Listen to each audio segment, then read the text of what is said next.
দেখি এদের বলা হয় কিন্তু একটু শ্লথতা আছে।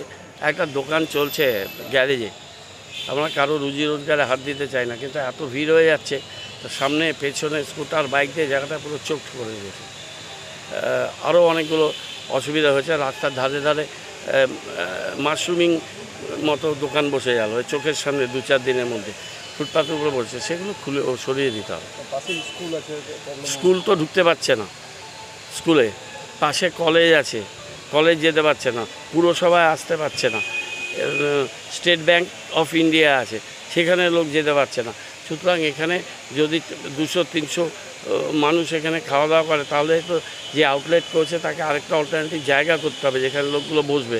রাস্তার উপরে বাসনপত্র ধুচ্ছে, তাদের স্কুটার বাইকগুলো রাস্তা অর্ধেক নিয়ে নিচ্ছে, ব্যবসা করছে ভালো, কিন্তু রাস্তাটাই তো নোম্যান্স ল্যান্ড হয়ে যাচ্ছে। এটা কীভাবে সম্ভব হবে এরকম একটা চালু রাস্তা? সেইটাকে আমি বললাম তাকে নোটিশ দেবো, 1 মাসের মধ্যে ঠিক না করলে উঠে যেতে হবে, কিছু করার নেই।